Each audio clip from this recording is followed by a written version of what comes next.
बहुमूल्य समय को अगर बचाना है, मध्यकालीन भारत के इतिहास को अगर अपना फेवरेट सब्जेक्ट बनाना है तो क्लास नोट जरूर ले लीजिएगा।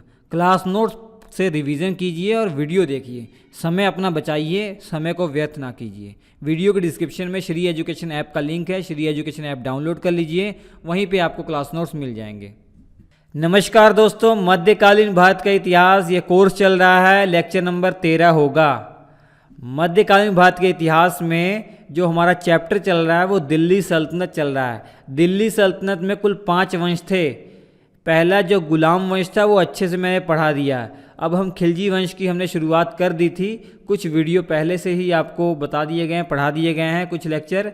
तो खिलजी वंश में अभी तक हमने पढ़ा क्या है? जलालुद्दीन फिरोज खिलजी के बारे में पढ़ लिया है, जो खिलजी वंश का संस्थापक था।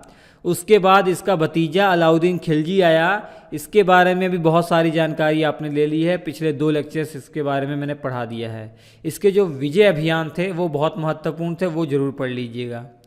इसका जो टाइम पीरियड 1296 से 1316 ईस्वी तक रहता है। आज के इस वीडियो में हम शुरुआत करेंगे कि अलाउद्दीन खिलजी के टाइम पीरियड पर जो प्रारंभिक विद्रोह हुए थे वो कौन से थे। उनका दमन तो इसने कर दिया, लेकिन ये ऐसा सुल्तान बनकर उभरा कि इसने जो इसके टाइम पीरियड पर विद्रोह हो रहे थे उनका कारण जानने का प्रयास किया, और उनका कारण अपनी टीम के साथ इसने जाना और उनका समाधान कर दिया। तो ऐसा समाधान किया कि आगे चलकर कोई विद्रोह ही नहीं हुआ इसके टाइम पीरियड पर, ना के बराबर विद्रोह हुआ। इसका परमानेंट इसने जो है सेटलमेंट कर दिया। तो सबसे पहले देखते हैं कि इसके प्रारंभिक विद्रोह कौन कौन से हैं। इसके टाइम पीरियड पर प्रारंभिक विद्रोह 4 विद्रोह मुख्य तौर पर हैं। पहला है जब ये गुजरात विजय से इसकी टीम लौटी, इसके सैनिक गुजरात विजय से लौटे तो नवीन मुसलमानों ने विद्रोह कर दिया। तो ये विद्रोह क्या था, उससे पहले ये समझिए कि इससे पहले जितने भी सुल्तान हुआ करते थे, जो भी इनकी सेना, सुल्तानों की सेना कहीं जाया करती थी, लूटपाट करके लाया करती थी, उन पूरी जो है वस्तु का, जो चाहे वो कुछ भी लूटपाट करके लाया है, उसका 4/5वां हिस्सा सैनिकों में बांट दिया जाता था और 1/5वां हिस्सा वो सुल्तान को मिलता था, या कहा जाए सरकार को मिलता था। दिल्ली सल्तनत के साम्राज्य के काम आता था।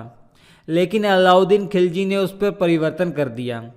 अब जो भी लूटपाट की चीज़ें आती थी, संपत्ति आती थी, उसका 4/5 हिस्सा अब सुल्तान का हुआ करता था और 1/5 हिस्सा ये सैनिकों में बांटा जाता था। तो जब नवीन मुसलमानों के साथ ऐसा किया गया तो उन्होंने विद्रोह कर दिया। नवीन मुसलमान कौन थे? जलालुद्दीन फिरोज खिलजी तो पढ़ लिया आपने। तो नवीन मुसलमान ये एक मंगोल कई लोग थे जिनको परमिशन दे दी गई थी जलालुद्दीन फिरोज खिलजी के द्वारा कि आप दिल्ली में बस जाइए, और उन्होंने इस्लाम धर्म को स्वीकार कर लिया था मंगोलों ने। तो कई लोग मंगोलपुरी, दिल्ली के मंगोलपुरी में बस गए थे। तो वही लोग आगे चलकर सेना में शामिल हो गए। अरे जीवन यापन करना है तो काम तो करना पड़ेगा, तो सेना में शामिल हो गए। तो सेना में शामिल होने के बाद गुजरात अभियान जो 1299 में कंप्लीट हुआ था, जिसमें अलाउद्दीन खिलजी ने नुसरत खां और उलुग खां के नेतृत्व में अभियान भेजा था। गुजरात में जो राजा थे कर्ण बघेल, राय कर्ण बघेल या कर्णदेव जो शासक थे, जिनकी पत्नी का नाम कमला देवी था, कमला देवी से शादी कर ली थी अलाउद्दीन खिलजी ने। अब होप आपको सब याद आ गया होगा।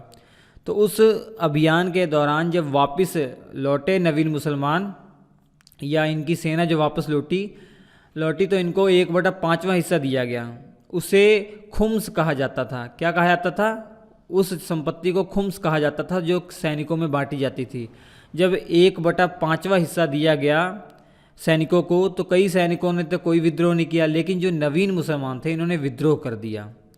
हालांकि अलाउद्दीन खिलजी ने आगे चलकर इनके विद्रोह को दबाया। और दूसरा विद्रोह अलाउद्दीन के ही भतीजे ने कर दिया था, अकत खां ने विद्रोह कर दिया था जब रणथंबोर अभियान पर गया था अलाउद्दीन खिलजी जब रणथंबोर अभियान पर गया था तो अकत खां के विद्रोह हो गया था, जो इसका भतीजा था। रणथंबोर अभियान में शुरुआत में तो उलुग खां और नुसरत खां को भेजा था, लेकिन नुसरत खां की मृत्यु हो जाती है। तो उसके बाद अलाउद्दीन खिलजी खुद जाता है वहाँ पर, आपको याद होगा। उसके बाद जब ये रणथंभौर अभियान के दौरान ही था तो 1301 ईस्वी में हाजी मौला का भी विद्रोह हो गया। हाजी मौला की इच्छा थी कि वो दिल्ली का कोतवाल बने, लेकिन कोतवाल बना दिया गया तिमिरजी को। तिमिरजी को कोतवाल बना दिया गया दिल्ली का, तो इसलिए हाजी मौला ने विद्रोह कर दिया था। तो इसके विद्रोह को भी दबाया गया। इसके अलावा अलाउद्दीन खिलजी के ही रिलेटिव थे मंगू खां, मलिक उमर, कहा जाता है ये इनसे भांजे भतीजे रहे होंगे। तो मंगू खां और मलिक उमर ने भी विद्रोह कर दिया। मंगू खां उस समय अवध का इक्तेदार था और मलिक उमर उस समय बदायूं का इक्तेदार था। इनका भी विद्रोह हुआ। इस विद्रोह को भी उसने समाप्त कर दिया। उसके बाद अलाउद्दीन खिलजी ने अपनी टीम के साथ पूरी इसके बारे में चर्चा की, आखिर ये विद्रोह हो क्यों रहे हैं। विद्रोह होने का, किसी भी सुल्तान के शासन में विद्रोह होने का क्या कारण हो सकता है। तो कई जो विद्वान रहे होंगे इसके दरबार में, उन्होंने इसको सजेस्ट किया होगा कि निम्न कारण हो सकते हैं विद्रोहों के। तो वो कारण क्या इसने समझे। पहली बात इसने ये समझा कि सुल्तान को जनता के दैनिक कार्यों की जानकारी ही नहीं हो रही है कि जनता क्या सोच रही है, क्या कर रही है, क्या प्लानिंग प्लॉटिंग कर रही है। ये सुल्तान को मालूम ही नहीं हो पा रहा है कि उसका समाधान पहले से ही कर दे कि आगे विद्रोह ना हो पाए। इसके अलावा अमीर वर्ग जो लोग हैं, इनके पास इतना ज़्यादा पैसा है, इतना ज़्यादा पैसा है कि उन्हें अब कमाने की टेंशन तो है नहीं। उनका दिमाग खाली है, तो खाली दिमाग शैतान का घर होता है। तो वो सुल्तान को गद्दी से हटाने की ही प्लानिंग प्लॉटिंग करते रहते हैं, विद्रोह करते रहते हैं।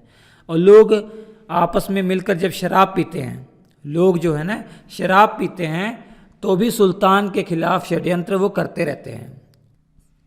एक शराब की महफिल जमा कर ली उन्होंने और उसके बाद सुल्तान के खिलाफ एक से एक तीर मारने शुरू कर दिए। कई शराबी लोग जब इकट्ठा होते हैं तो कुछ ना कुछ जो है अजीब जो व्यवहार कर देते हैं, वही होता है। ये अलाउद्दीन खिलजी ने समझा कि लोग शराब पीते हैं, महफिल जमाते हैं, तो उसमें प्लानिंग प्लॉटिंग करना शुरू कर देते हैं सुल्तान के खिलाफ। इसके अलावा जो सूबेदार हैं, जो अमीर वर्ग के लोग हैं, जो इक्तेदार हैं, वो आपस में ही वैवाहिक संबंध बनाते हैं। तो इस वैवाहिक संबंध के दौरान सभी लोग इकट्ठा होते हैं, बड़े वर्ग के लोग इकट्ठा होते हैं, तो वो सुल्तान के खिलाफ षड्यंत्र करना शुरू कर देते हैं। तो ये 4 मुख्य कारण उसने समझे कि विद्रोह के ये 4 कारण हैं। तो इनका समाधान भी उसने किया। समाधान क्या किया। जो पहला कारण था कि सुल्तान को जनता की दैनिक कार्यों के बारे में पता ही नहीं लगता कि जनता क्या कर रही है, तो उसके लिए इसने गुप्तचर विभाग गठित किया। हालांकि गुप्तचर विभाग पहले से ही गठित था बलबन के ही टाइम पीरियड पर, लेकिन वो छोटे पैमाने पर था। यहाँ पर बड़े पैमाने पर गुप्तचर विभाग गठित कर दिया गया। इस गुप्तचर विभाग का जो मुखिया होता है वो बरीद मुमालिक कहलाता है। और यहाँ पे बरीद थे और मुंसिफ थे। बरीद जो गुप्तचर होते हैं और मुंसिफ जो होते हैं जासूस टाइप के होते हैं। तो बरीद का जो पोस्ट था ना वो उच्च था मुंसिफ से। तो जैसे उदाहरण के लिए समझ सकते हैं, एक इंस्पेक्टर है, एक पुलिस है। एसआई पुलिस में जो डिफरेंस है वैसा आप समझ सकते हैं याद करने के लिए। बरीद एसआई मान लीजिए और मुंसिफ पुलिस, ठीक है। तो मुंसिफ जासूस था, बरीद क्या था, गुप्तचर था। तो ये जो भी समाज में या उनकी प्रजा प्लानिंग प्लॉटिंग करती थी अलाउद्दीन खिलजी के द्वारा, ये तुरंत वो जानकारी सुल्तान को बताते थे, तो इससे सुल्तान उनका समाधान कर देता था। अमीर वर्ग के पास इतना पैसा था कि वो कमाने के बारे में सोचते ही नहीं। तो इसने ये किया कि धनी व्यक्तियों से सब संपत्ति छीन ली, उनकी जो है संपत्ति धन छीन लिया, उनसे जो ज़मीनें छीन ली, उनको एक तरीके से गरीब कर दिया, उनको गरीब कर दिया। तो गरीब कर दिया तब अब वो क्या करेंगे, जो धनी वर्ग के लोग हैं अब वो कमाने में दिमाग लगाएंगे। अब उनके पास खाने के जब लाले पड़ेंगे तो वो कमाने में अपना ध्यान देंगे। तो सुल्तान के खिलाफ प्लानिंग प्लॉटिंग करने के लिए उनके पास समय ही नहीं मिलेगा। तो इसने ये किया। और लोग जो शराब पीते हैं महफिल में, तो वो महफिल में शराब पीने पर भी प्रतिबंध लगा दिया कि शराब अगर पीनी भी है तो अपने घर में अकेले बैठ के पी सकते हो। और दिल्ली से दूर जाकर, जो है दिल्ली के दरबार से बहुत दूर जाकर क्या एकांत में पीना हो तो पी सकते हो, लेकिन महफिल जमा कर अगर शराब पीना हो तो ऐसा अलाउड नहीं था। इसके अलावा जो शादियां हो रही थी अमीर वर्गों की, तो उनका मेल मिलाप बंद कर दिया। उनको जो वैवाहिक अगर संबंध बनाना है तो सुल्तान की अनुमति लेनी होती थी। ठीक है, मेल मिलाप या शादी विवाह करना है तो सुल्तान की अनुमति लेनी होती थी। और सुल्तान यहाँ पर क्या करता था, रिस्ट्रिक्शन लगा देता था कि कुछ ही लोग शामिल होंगे उसमें, कुछ ही लोग शामिल होंगे और उसमें अपना गुप्तचर विभाग के जो बरीद मुंसिफ थे उनको भेज दिया करता था। तो इस तरीके से इसने समाधान निकाला और आगे चलकर ना के बराबर विरोध हुए, कोई विरोध ही नहीं हुआ। होप आपको समझ में आ गया होगा। अब देखेंगे अलाउद्दीन खिलजी के टाइम पीरियड पर जो इसके द्वारा किए गए भू राजस्व सुधार, जो भूमि से संबंधित जो टैक्स आता था, जो उपज जो कृषि होती थी, जो अनाज होता था उस पर टैक्स जो लगता था, उसमें क्या सुधार इसने किए। सबसे पहले तो बिचौलियों को समाप्त कर दिया। जैसे किसान जो हुआ करता था, जो किसान को सुल्तान के पास अपना कुछ जो है कृषि का या कृषि से जो आय हुई है उसका कुछ हिस्सा सुल्तान को भेजना होता था ना, तो उसके लिए पहले बिचौलिया हुआ करते थे। तो उन बिचौलियों को समाप्त कर दिया अलाउद्दीन खिलजी ने। इसके अलावा जो टैक्स है वो भूमि पैमाइश करवाने के बाद निर्धारित किया गया। तो अलाउद्दीन दिल्ली सल्तनत का पहला सुल्तान था जिसने भू राजस्व जो है भूमि पैमाइश के बाद निर्धारित किया। एक किसान के पास कितनी ज़मीन है उसको पैमाइश करवाया गया, 10 बिस्वा या 20 बिस्वा कितनी भी ज़मीन है तो वो निर्धारित किया गया, हाँ भाई साहब आपके पास 20 बिस्वा ज़मीन है और 20 बिस्वा में जो है औसत इतनी इतना अनाज होता है तो उसका 50% आपको देना पड़ेगा। तो एक प्रश्न यहाँ ये भी बन गया कि अलाउद्दीन खिलजी के टाइम पीरियड पर कुल उपज का 50% भू राजस्व देना होता था। समझ में आ गया। और इस भू राजस्व को खराज कहा जाता था। ये जो टैक्स है ना, इसको क्या कहा जाता था, खराज कहा जाता था। और उस समय उपज का आधा भाग देना होता था और भूमि पैमाइश करने के बाद निर्धारित किया हुआ था। ऐसा नहीं अंदाजे से, इससे पहले सुल्तान क्या थे, अंदाजे से होता था कि मतलब एक किसान ने बोल दिया मेरे पास इतनी ज़मीन है और इतनी मेरे पास पैदावार होती है तो उसका 50% या जितना भी वो लें वो निर्धारित हो जाता था। लेकिन यहाँ पर जो है ना भूमि को पैमाइश करवाया गया कि हाँ भाई साहब आपके पास इतनी ज़मीन है और इतनी ज़मीन में औसत रूप से इतना अनाज होता है, उसका 50% आपको सुल्तान को देना पड़ेगा। तो मैक्सिमम आप कह सकते हैं कि इसके टाइम पीरियड पर टैक्स था 50%। आप सोच लिए 50%। मुख्य तौर पर जो दोआब वाला क्षेत्र था ना, गंगा और यमुना के बीच का जो क्षेत्र था उनके लिए ये स्पेशल था कि 50%। और भू राजस्व इकट्ठा करने के लिए एक अलग से विभाग इसने बनवाया था, जो है राजस्व वसूली विभाग। इसे दीवाने मुस्तक राज कहा जाता था। बिचौलियों को समाप्त कर दिया। अब सुल्तान के द्वारा जो विभाग गठित किया गया है उसमें जो लोग काम कर रहे हैं जैसे आमिल, गुमाश्ते और मुंतसरिफ, ये सब जाएंगे भू राजस्व को इकट्ठा करने के लिए। अब बिचौलियों को समाप्त कर दिया गया। जो जमींदार हुआ करते थे उनको समाप्त कर दिया गया, वो अब इकट्ठा नहीं करेंगे, अब इसका ही विभाग इकट्ठा करेगा। इसके अलावा जो वसूली कर रहे हैं आमिल, गुमाश्ते और मुतसरिफ, इन सब का हिसाब रखने के लिए एक पटवारी या कहा जाए मुंशी वो नियुक्त किया गया जो एक खाता बही बनाता था और उसमें इनका पूरा हिसाब किताब रखता था कि इस आमिल ने इतने का इकट्ठा किया है और इस किसान से इकट्ठा किया है, ये पूरा हिसाब किताब रखा जाता था। और अलाउद्दीन खिलजी के टाइम पीरियड पर कुछ अन्य कर भी थे, वो भी देख लेते हैं। जैसे घरी कर और चरी कर, ये 2 कर चलाने वाला ये पहला सुल्तान था। अलाउद्दीन खिलजी ने ये जो 2 कर है ना, घरी कर चरी कर, ये नए करों को जन्म दिया। तो घरी कर और चरी कर की शुरुआत अलाउद्दीन खिलजी ने ही की थी। घरी कर मतलब घर पर लगने वाला टैक्स, कि घरों पर भी टैक्स लगेगा। चरी कर चारागाहों पर भी टैक्स लगेगा। इसके अलावा जजिया कर पहले से चलता आ रहा था, गैर मुस्लिमों से जो लिया जाता था। जकात जो कर था ये केवल और केवल धनी मुसलमानों से लिया जाता था, उन मुसलमानों से लिया था जो धनी मुसलमान थे। और खम्स, खम्स मैंने पहले ही बता दिया, ये लूट का धन हुआ करता था। जिस भी युद्ध में इनकी सेना जाया करती थी, जो धन लूट कर लाया करती थी उसको खम्स कहा जाता है। उसका बंटवारा आपको मालूम ही है कि 4/5 हिस्सा सुल्तान को मिल जाता था, 1/5 हिस्सा सैनिकों में बांटा जाता था। ये अलाउद्दीन खिलजी के टाइम पीरियड की बात बता रहा हूँ। अलाउद्दीन खिलजी के से पहले और इसके बाद ज़्यादातर यही हुआ है कि 4/5 हिस्सा ये सैनिकों को मिल जाए और 1/5 हिस्सा ये अलाउद्दीन खिलजी या सुल्तान को मिल जाए, ये हुआ करता था। लेकिन अलाउद्दीन खिलजी ने इसको उलट दिया। 80% जो धन लूट कर आया है वो सुल्तान के हिस्से में आएगा और 20% में सभी सैनिकों में वो बांटा जाएगा। तो इसी कारण से तो विद्रोह हुआ था नवीन मुसलमानों का।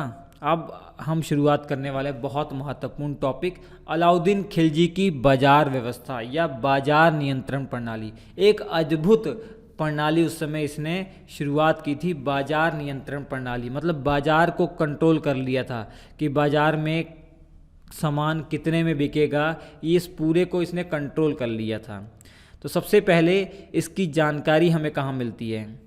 अलाउद्दीन खिलजी के बाजार व्यवस्था या बाजार नियंत्रण प्रणाली का उल्लेख कहाँ पर हमें मिलता है, इतिहासकारों को कहाँ पर मिलता है?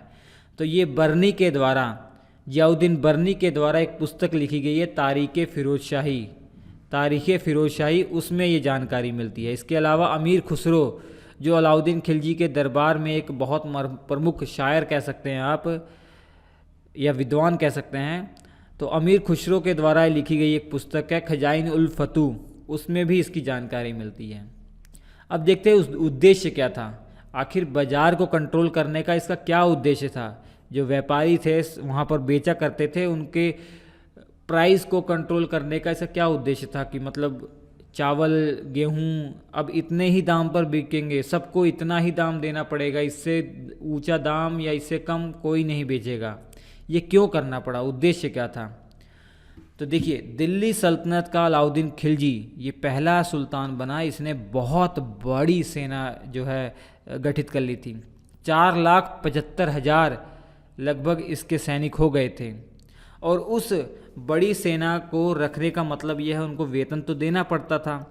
अगर उन्हें कम से कम वेतन भी दिया जाता ना, मतलब जो उनका वेतन औसत वेतन है अगर वो दिया जाता, तो 4-5 साल में अलाउद्दीन खिलजी का जो पूरा खजाना है वो समाप्त हो जाता। तो इसने क्या किया, इतनी बड़ी सेना रखी और उनको बहुत ही कम वेतन पर रखा। लेकिन बहुत कम वेतन पर रखा तो इतना कम वेतन पाकर सैनिकों का विद्रोह भी हो सकता था। लेकिन इसने बाजार नियंत्रण प्रणाली शुरुआत कर दी। मतलब वो सैनिक जो उनको रोज़मर्रा की ज़िंदगी में चीज़ें चाहिए होती हैं खाने पीने के लिए, या कपड़ों की जो आवश्यकता होती है, घोड़ों की जो आवश्यकता होती है, उनका प्राइस बहुत कम कर दिया, बाज़ार में उनका प्राइस कम कर दिया। तो भले ही सैनिकों का वेतन कम है, लेकिन उन्हें जो सामान खरीदना पड़ रहा है वो भी बहुत कम दामों पर खरीदना पड़ रहा है, तो ये सर्वाइव आसानी से कर पा रहे हैं। ठीक है, ऐसा नहीं है कि बाज़ार में उनसे जो है मुँह मांगी कीमत ली जा रही है, नहीं, फिक्स कर दिया गया था कि भाई साहब ये सामान इतने का ही बिकेगा, ये सामान इतने का ही बिकेगा। तो उतने का ही हर जगह बिकता था, हर दुकान पे उतने का ही बिकता था। तो इससे होता क्या था, भले ही कम सैलरी मिल रही है सैनिकों को, लेकिन उन्हें जो सामान है रोज़मर्रा की ज़िंदगी में जो यूज़ होते हैं सामान, वो भी तो कम दामों पर मिल रहे हैं। तो इससे आसानी से सैनिक जो है वो सर्वाइव कर जाता था, उसकी फैमिली सर्वाइव कर जाती थी। तो ये कारण था। इसके अलावा बर्नी के अनुसार देखा जाए, बर्नी का ये कहना है कि इस बाजार नियंत्रण प्रणाली का उद्देश्य हिंदू व्यापारियों को दंडित करना था, क्योंकि उस समय हिंदू व्यापारी ही हुआ करते थे। ज़्यादातर व्यापारी जो थे हिंदू ही हुआ करते थे। तो उन व्यापारियों को दंडित करने का ये उद्देश्य था अलाउद्दीन खिलजी का, कि उन्हें मुनाफा नहीं कमाने दिया जाएगा। तो ये था। इसके अलावा अमीर खुसरो का कहना है, अमीर खुसरो का अलग कहना है। अमीर खुसरो ने कहा कि प्रजा को राहत देने के लिए उद्देश्य से इसने ये शुरुआत की थी। लेकिन अगर पूरा रिसर्च करके मूल कारण को अगर जानेंगे, मूल उद्देश्य को जानेंगे, तो वस्तुओं का मूल्य इसने कंट्रोल करने के उद्देश्य से ऐसा किया था, ताकि इसकी जो सेना है वो बहुत बड़ी सेना ये रख सके और सरवाइव कर सके। बहुत बड़ी सेना रखेगा तो इसका साम्राज्य भी तो इसको बढ़ाना था। देखिए नहीं आपने कि पिछले वीडियो में कितना बड़ा इसने साम्राज्य कर दिया था। तो उस इच्छा के अनुसार इसको बड़ी सेना रखनी ही थी। इसके अलावा इसके टाइम पीरियड पर मंगोलों का बहुत आक्रमण हुआ। सबसे ज़्यादा कहते हैं कि इसके टाइम पीरियड में मंगोलों का आक्रमण हुआ, तो उन मंगोलों से भी लोहा लेने के लिए एक बड़ी सेना चाहिए होती है। तो इस कारण से इसने बाजार नियंत्रण प्रणाली की शुरुआत की। उद्देश्य आपको समझ में आ गया। बहुत बड़ी सेना इसको रखना था ताकि ये सिकंदर सानी कहलाता था भाई साहब। ये अपने आप को उपाधि इसकी सिकंदर सानी थी, मतलब ये पूरा विश्व विजेता बनना चाहता था सिकंदर के बाद, लेकिन वो हो नहीं पाया। इसने अपना वो जो इच्छा थी उसको भी जो है सिकोड़ लिया, उसको हटा दिया कि इच्छा नहीं रखूँगा अब मैं। लेकिन दक्षिण भारत तक अपनी छाप छोड़ देने वाला ये दिल्ली का पहला सुल्तान था, ये तो आप जानते ही हैं। ठीक है, तो ये उद्देश्य थे इसके। इसके अलावा इसकी जो बाजार नियंत्रण प्रणाली थी ना, इसके बाजार में कुल 3 प्रकार के बाजार लगते थे मुख्य तौर पर। एक अनाज का बाजार, वस्त्रों का बाजार और मवेशियों का बाजार, मतलब जहाँ दास बिकते थे, दासियाँ बिकते थे, घोड़े बिकते थे, पशु बिकते थे। तो ये 3 टाइप के मुख्य बाजार थे। हालांकि एक चौथा बाजार था जो साधारण बाजार कहलाता था, जिसमें बाकी अन्य चीज़ें बिकी करती थी। लेकिन ये 3 मुख्य बाजार थे, अनाज का बाजार, वस्त्रों का बाजार और घोड़े दासों का बाजार। अनाज का व्यापार बाजार जो है आप समझ पा रहे हैं कि जहाँ पर अनाज मिलता हो, खाने पीने की चीज़ें मिलती हैं। वस्त्रों का बाजार जहाँ पे वस्त्र मिलते हों। दास घोड़ों का बाजार जहाँ पे दास और घोड़े बिकते हों। तो दास घोड़े जो जहाँ बिकते थे ना, वो दाम उनकी गुणवत्ता के हिसाब से उसने फिक्स किया था कि क्वालिटी, घोड़े की क्वालिटी जैसी है उसका उतना ही दाम होगा। और वस्त्रों का जो बाजार था, इसमें विदेशों से भी लाए गए वस्त्र बेचे जाते थे।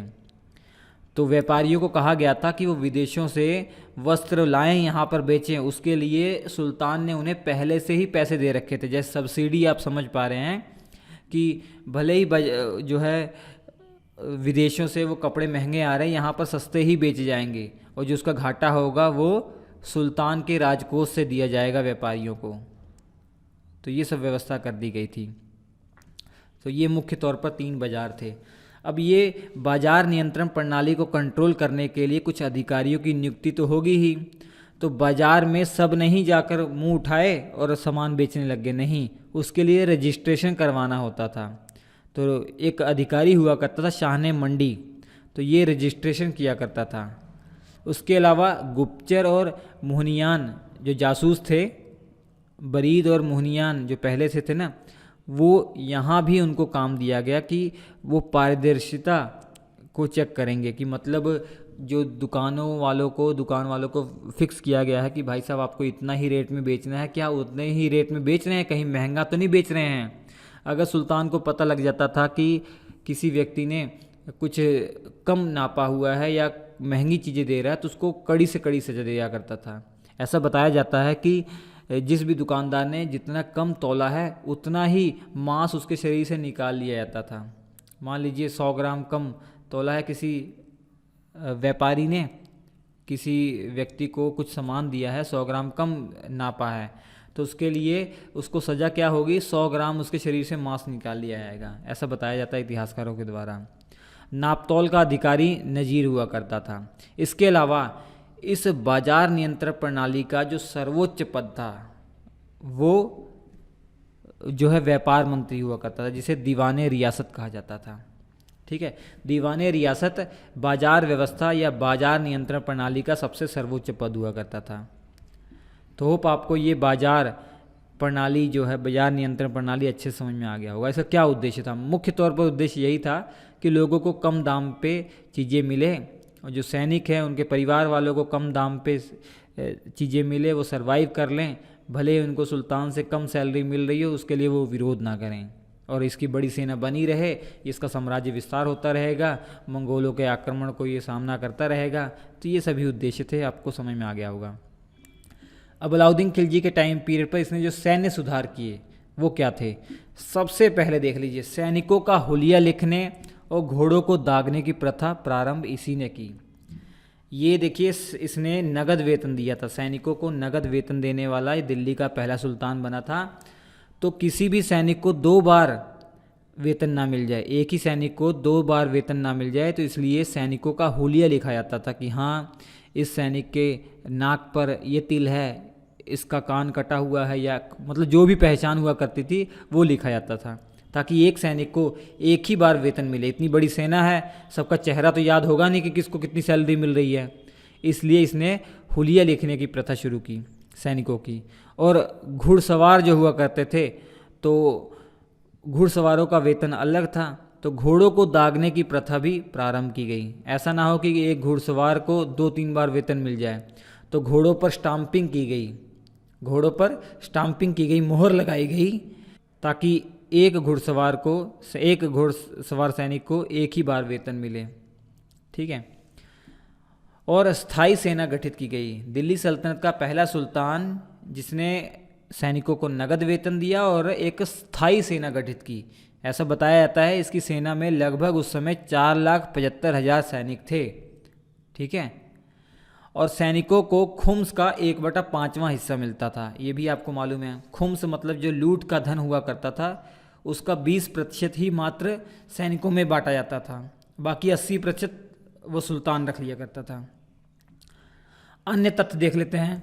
इसके दरबार में अमीर खुसरो और हसन दहलवी जैसे कवि रहा करते थे। बहुत महत्वपूर्ण है अमीर खुसरो। जितना महत्वपूर्ण अलाउद्दीन खिलजी है, लगभग उतना ही महत्वपूर्ण अमीर खुसरो के बारे में भी पढ़ना है। तो अगले वीडियो में स्पेशल छोटा सा वीडियो बनेगा, अमीर खुसरो के बारे में डिटेल में पढ़ेंगे हम। इसके अलावा अलाउद्दीन खिलजी के द्वारा अलाई दरवाज़ा बनवाया गया। यह तस्वीर देख लीजिए, अलाई दरवाज़ा बनवाया गया। अलाई मीनार बनवाया गया। ठीक है, अलाई मीनार मैं दिखाता हूँ। ये अलाई मीनार है, ये अलाई मीनार, ये जो है कुतुब मीनार के पास अलाई मीनार बनाया गया। ये कंप्लीट नहीं हो पाया था, उससे पहले इसकी मृत्यु हो गई, तो ये इनकम्प्लीट ही रहा, आज तक ये इनकम्प्लीट ही है। ये कुतुब मीनार जैसी ही कुछ इमारत बनवाना चाह रहा था, लेकिन कुतुब मीनार की डबल थी ये, इसकी जो परिधि है वो डबल थी। तो उस हिसाब से देखा जाए तो कुतुब मीनार से ऊंची इसकी इमारत बनती अगर ये कंप्लीट हो जाता। हौज खास, ये जो झील आप देख रहे हैं ना, हौज खास इसके द्वारा बनवाया गया। इसी के पास एक किला है हौज खास किला, वो भी इसी के द्वारा निर्माण किया गया। सीरी फोर्ट, ये सीरी फोर्ट है, इसी के द्वारा बनवाया गया। जमात खाना मस्जिद का निर्माण भी अलाउद्दीन खिलजी के द्वारा ही करवाया गया। अलाई दरवाज़ा, अलाई मीनार, हौज खास, सीरी फोर्ट, जमात खाना मस्जिद, ये सभी इसी के द्वारा निर्माण करवाया गया। ठीक है, समझ पा रहे हैं। इसके बाद अंत में जाकर 1316 ईस्वी में बीमारी से चलते अलाउद्दीन खिलजी की मृत्यु हो जाती है। अलाउद्दीन खिलजी की मृत्यु हो जाती है। और कई लोग कहते हैं कि बीमारी के चलते हुई है, कई इतिहासकार बताते हैं कि अलाउद्दीन खिलजी का जो खास था मलिक काफूर ने शुरुआत से ही इसको धीमा धीमा जहर देता गया और उसी कारण से इसकी मृत्यु हुई। हालांकि इसमें मतभेद हैं, लेकिन हो सकता है कि मलिक काफूर के द्वारा ही इसकी मृत्यु हुई हो, क्योंकि मलिक काफूर की भी इच्छा सुल्तान बनने की थी। तो इसके बाद की कहानी मैं आगे चलकर बताऊंगा। इसका बेटा अब गद्दी पर बैठने वाला है। चलिए हम आपसे मिलते हैं अगले एपिसोड में। क्लास नोट जरूर ले लीजिएगा, उसके बाद आप पढ़िएगा, टाइम बचा लीजिए, नोट्स बनाने का झंझट मत रखिए। क्लास नोट्स के माध्यम से ये वीडियो पढ़िए, क्लास नोट्स के माध्यम से रिवीजन कर लीजिए। Thank you.